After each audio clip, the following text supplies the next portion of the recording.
I'm Adam Walsh, host and producer of The Signal. We brought the show to a Community Ideas Festival. It's filled with innovators and change makers. So let's take a listen to some of the ideas that folks had to talk about. Taking a step back, when we think about the concept of an Ideas Festival, we didn't want to take the usual route of a conference, because that's not what we wanted at the end of the day. We didn't want to talk at people. We want people to talk at us. We wanted to have that space for free-flowing conversation and creating the ideas, and hence the whole moniker of an Ideas Festival, and a bit of that celebratory element as well.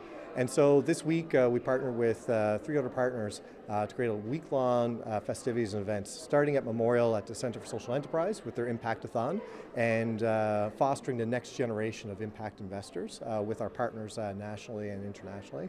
And then moving into the conference itself, a number of concurrent and successive topics around revenue diversification, around social finance, around partnerships, and how do we take care of the people that are in our sector as well, leading into a bit of a St. Patty's Day breakfast on Friday morning, and some nice policy conversations to start what happens next.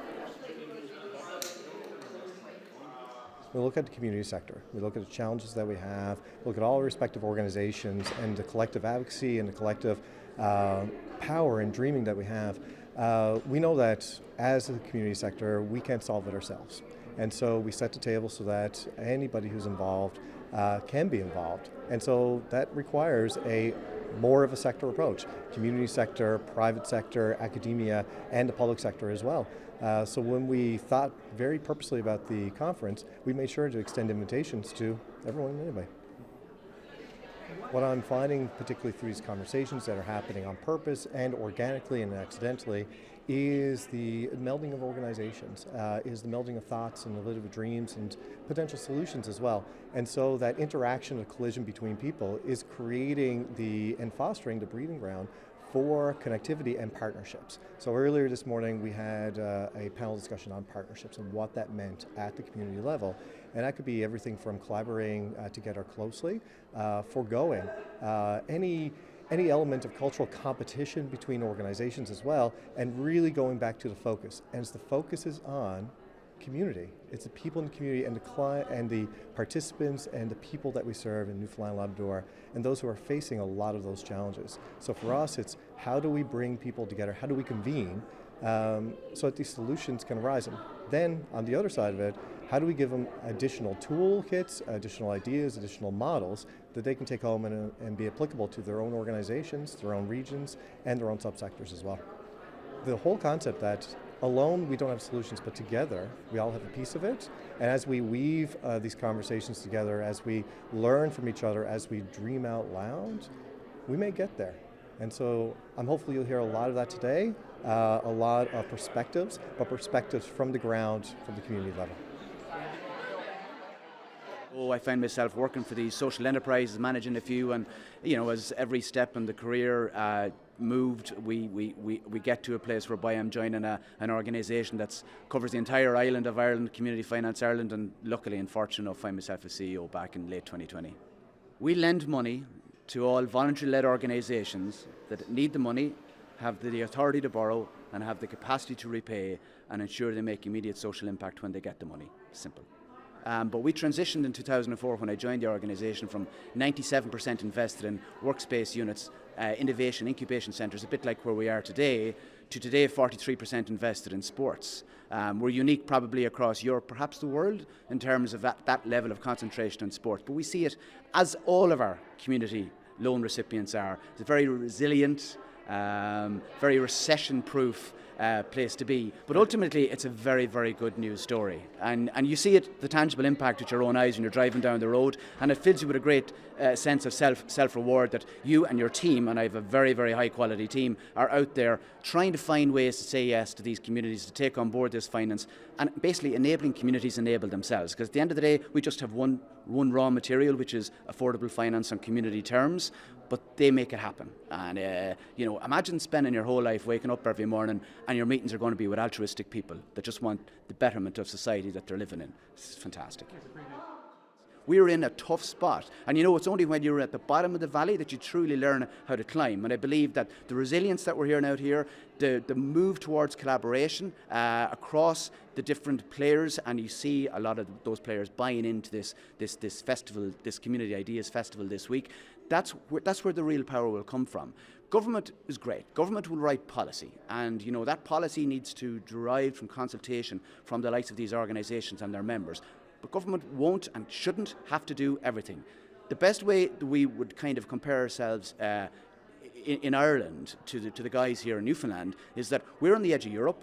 You know, we're in the EU, but we can't expect the EU to do everything for us. So we have to be prepared as a community to rally around and do stuff ourselves, because that's when you have true autonomy. You know, if you're completely reliant on grant supports, he who pays the piper plays the tune. And so you can't have it every way. If you really want to improve your society here, you have to be prepared to do something about it yourself. And this is what I'm hoping to try and instill with the guys here and work with them and pledge to work with them over the next couple of years, is to try and look about some sort of autonomous financial fund that is available for the communities in the province here. Oftentimes, we often need that outside perspective to take a look at where we're to and get grounded, but also how far we've come as well. We absolutely need to inform and provide feedback in the public policy process. And I view opportunities like this, exactly like this, where the two worlds start combining. So we know what the data looks like. We know that there's crises and we know there are challenges out there. How do we pair some of the stories and some of the anecdotal evidence on the ground to give that data life? And that's where these connections start happening between the public and the community sector. We have access to federal data, otherwise through Statistics Canada or through self-reported and surveys and whatnot. There's a lot of data products that are out there. The challenge for us here in Newfoundland and Labrador is how do we localize that data? So we get hopefully down to postal code level data, but what does the community mean? And so when we see instances of housing crisis in a particular community, when we see instances of an overabundance of child poverty in a particular area, the question is to be asked why. Yes. And so when we get to the why needs to be asked to the people who are living there. The community and the community sector, and they who understand the population that are there.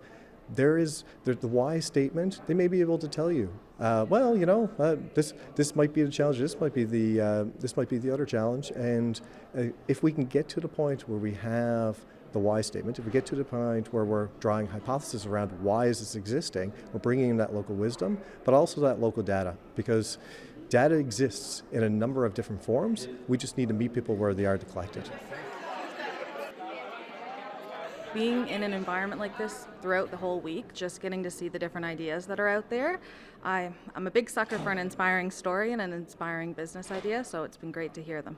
Connection and community and supporting each other and creating an environment that's focused around collaboration and building each other's organizations and ideas up versus protectionism and saying this is my idea, it's only for me, is really a shift of mindset that it seems to be very apparent this week that people are moving towards that collaborative space. I like to think of myself as a builder of community in both a literal sense, working on Killick Eco Village, which is a 30-unit co-housing community happening out in Portugal Cove, St. Phillips, and in a more figurative sense with Reclaim Community CDO. It's a nonprofit that stemmed out of the Killick Eco Village project that's working on supporting citizen developers who are the people on the ground in their communities with an impactful idea that they'd like to see happen around housing, supporting those citizen developers by collectivizing their knowledge, creating an open source knowledge sharing platform that they're able to access what we've learned, our best practices, the bumps along the road, learn from that and avoid those mistakes in their own projects. So we've been working on that over the past 2 years now and have really started to see the impact of thinking national on that scope and connecting groups in other rural areas or working on a project where there's no other community-led development around them. So providing the connections to other citizen developers who are knee-deep in the mud, they're working on their projects and able to provide that moral support and guidance has been really impressive to see the connections that have forged from that. Huge barriers, and I would say that we've faced in Newfoundland, is that there weren't any other projects in the province to look at. We're the first co-housing project. Each step of the way we kind of have to find the barrier, break it down ourselves, and don't have anywhere to go for support and guidance. So by being able to look to other projects that have already done that, use what's successful in their projects, incorporate that in our own, it's helped us see barriers before we've even reached them, come up with more risk mitigation strategies to lower our costs and shorten our timelines. And shifting to the mindset of reciprocity, and that everything we've learned is of value for other groups to use, has helped us in starting to share with other groups. Co-housing is community-led development through and through. The residents are involved from start to finish in the entire participatory design process. So instead of the traditional, a developer's built a neighborhood, you have to try and squeeze your family into a 2-bedroom, 1-bath, and that's pretty much the most decisions you're able to make around it. Co-housing has the residents participate throughout the design process to build a neighborhood that actually meets their needs instead of fitting their needs within a neighborhood. So anyone interested in our project, they reach out, they come and attend our general group meetings, which we hold once a month. They get a bit of a deeper dive into what we're doing, our vision statement for the community, get to know some of the members, and then they can start becoming more active in the community, volunteering, and seeing how that unfolds. And the way you onboard new members, it's a consent-based decision-making process. So all the community members have to consent for new members to get involved. And that way it keeps collaboration at its core. The relationships are kind of the key that you're forming throughout this process. We are currently exploring a mutual home ownership society model. It's never been done in Canada before, so we're excited. We've been working through all the ins and outs on how to fit it within the Newfoundland and Labrador housing regulations. But it's seen a lot of success in the UK. But it's a bit of a new way to think about affordability. It's not necessarily on the base cost of how you'll get into the home, the cost there. It's about limiting the monthly costs. We're looking at around 30 to 35% of net household income would be your payment each month to live in the community. And then high income earners would pay off their homes at a quicker pace. And then lower income earners are able to spread that out over a longer period to maintain affordability for their homes. Yeah, CMHC has it as 30% of your household income as the affordability index. We're looking at around 35% because traditionally living in co-housing does lower many of your costs. You can sometimes get group internet plans. We're looking to incorporate farming for those interested, those residents interested, so lower food costs and just shared costs for common spaces around the neighborhood. I think the community-led housing sector across the country, it's a piece of the solution. It's not looking at making 300, 400 unit apartment buildings. It's looking at people who want to make a 5 to 70 unit potential community in their neighborhood that reflects the needs that they're seeing in their communities. So I think it's a critical piece of the puzzle because it touches on not just housing, but healthy active living, the loneliness epidemic, and having those relationships and connections embedded in community. 100%. And in Newfoundland, where you look at rural communities and that sense of community, it's something that a lot of times can feel like it's missing when you're in more of the urban centers in the province. So being able to have that in short driving distance from St. John's, I think is going to have a huge impact. So I'm from the Great Northern Peninsula, and I've been working across the peninsula in Flowers Cove, Port au Choix, Port Saunders. I was invited to be a part of the Chamber of Commerce as a member, and I became then an executive member by then volunteering on boards of the Grenfell Historical Properties and of Sabri. So I'm on 3 boards up there, and the GMP Research Collective, and a bunch of other things. Some of the struggles from my community I'm getting support with here. A lot of the celebrations in my community, I'm getting acknowledgement here, and people who are interested in the work of Grenfell and the work particularly of Sabri, and working with the town of St. Anthony and the Chamber of Commerce in order to bring like the transport system that we have now coming to the Great Northern Peninsula of St. Anthony. So last year in the summer, we piloted a project. It was the Hop On, Hop Off project. And so we have cruise ships coming into St. Anthony. I think last year we had over 30 come in. And so people generally don't have a way to get around. There's few taxis in the area, and St. Anthony has a pretty large harbor. So if you land at the Grenfell dock to get out to Fishing Point to witness the whales or the icebergs, and then to get like to a grocery store or a pharmacy, it's a little bit of a trek. There's a couple close, but they're a little bit uphill. So not everyone has accessible way to travel up a hill. So we partnered with the hospital and borrowed a bus there and hired a driver, and the hop-on, hop-off was very successful for the tourists that were coming in. And so we had partnered with Memorial University, with the Center of Social Enterprise, and we had done a hackathon, an idea-thon a few years ago, and brought a lot of ideas to the table about what we could do in St. Anthony. So recently we purchased a bus, we're hiring a driver, and we're connecting the whole town of St. Anthony and hopefully expanding into like Griget, Lansameadow area sometime. And we'll be using profits from the hop-on, hop-off kind of system that we worked with through the tourists in the summertime to be able to support it for our community throughout the year. We have people coming over from Labrador. They're staying at hotels. One is across the road from the hospital, but the other one is not. So how are they getting back and forth with limited cab services? We have obviously tourists coming in, but we also have people who are elderly who can't drive for lots of reasons. We have people who are new immigrants to the area who are working in our communities, and they're not established yet to either own a vehicle or to even get their license. So how are they supposed to travel to these employment opportunities? We have College of the North Atlantic in St. Anthony, and how are people supposed to get back and forth to their school? So there's a lot of reasons why it's a really important. We're always looking at ways to innovate, but also to learn from other communities and to share with other communities. There's a resource in our community. There was a bus that was for sale, so we were able to buy it within our community. It's just really looking at what does your community need. It always starts with an assessment, because you can't just plop this down, in Norris Point and it's going to work the same. So it has to fit a community. That we must work with each other. We must share resources, because that way we all get to not just survive, but we get to thrive. And we're ready for that. Rural Newfoundland and Labrador, we're ready for thriving, and we're perfectly pitched for those opportunities.